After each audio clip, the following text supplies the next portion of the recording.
If, by direct or collateral hand, they find us touched, we will our kingdom give, our crown, our life, all that we call ours to you in satisfaction.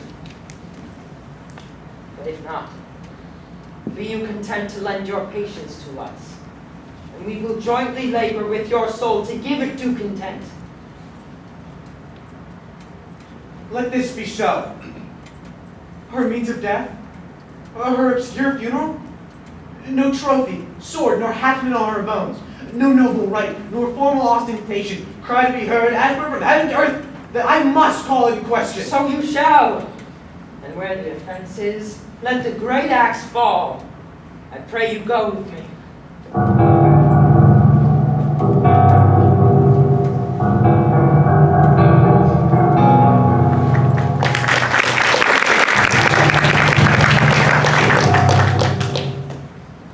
Horatio,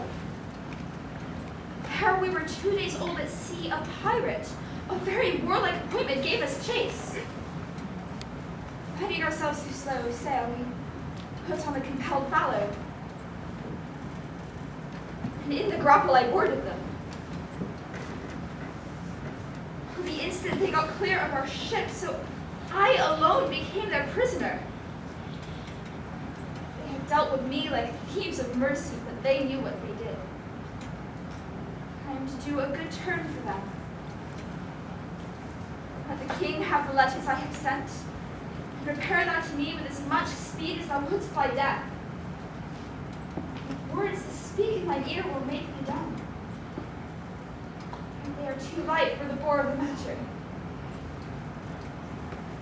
Rosencrantz and Guildenstern hold the course for England. Of them I have much to tell thee. Farewell. He that thou knowest thine, Hamlet.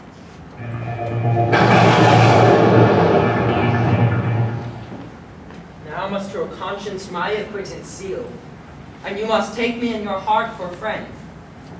Since you have heard and with a knowing ear that he which hath your noble mother slain pursued my life. It well appears. But tell me why you proceeded not against these feats, so capital and so crimeful in nature.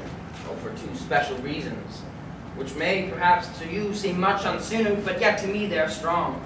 The queen, his mother, lives almost by his looks, and to me she's so conjunctive to my life and soul that as the star moves not but in his sphere, I could not but by her. The other motive is the great love in which the general gender bear him. And so have I, a noble mother lost, a sister driven into desperate terms. But my revenge will come. Break not your sleeps for that. You shall shortly hear more. I loved your mother, and we love ourselves, and that, I hope, will teach you to imagine. Yes, to your majesty. How now, what news? Letters, my lord, from Hamlet. From Hamlet, who brought them? Sailors, my lord. Leave us.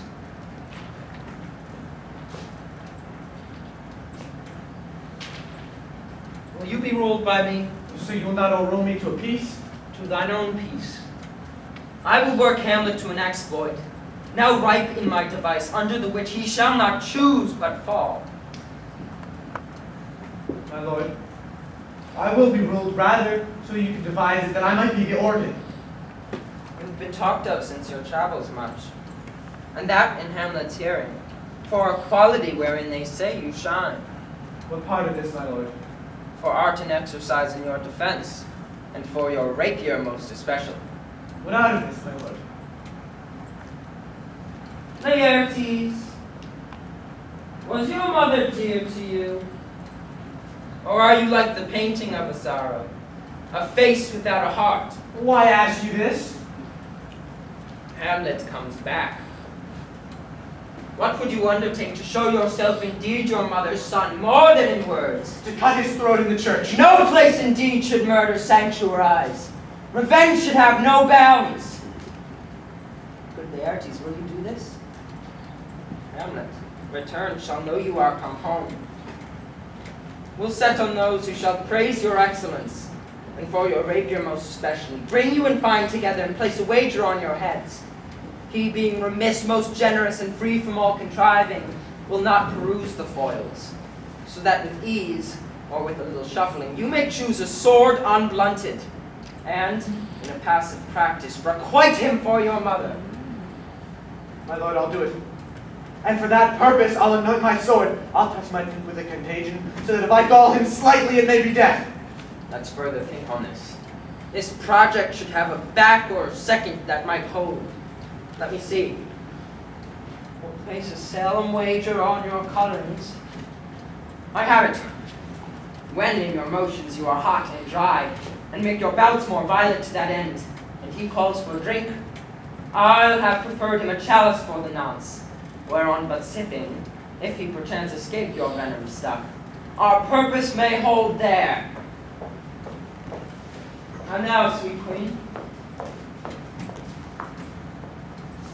One road doth tread upon another's heels, so fast they follow.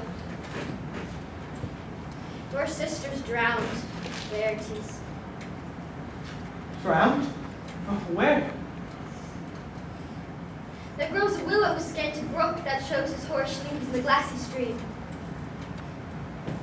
And with fantastic gardens she did make. Grow flowers, nettles, daisies, long purples, that our liberal shepherds do give grosser name, but our cold maids do dead men's fingers call them. There on the pendant boughs, chronic weeds clamoring to hang, when an envious slipper broke, and her weedy trophies fell into the weeping stream. Her clothes spread wide, and mermaid-like, while they bore her up. All the while, she chanted snatches of old lauds, as if incapable of her own distress, or a creature native and endued unto that element. Long it could not be. So her garments, heavy with drink, pulled the poor wretch from her melodious lay to bloody death. Then she's drowned. Drowned. Too much water hast thou, poor Ophelia.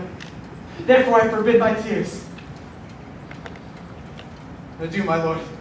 I have a speech of fire that fain would blaze, but that this folly doubts it. Let's follow Gertrude.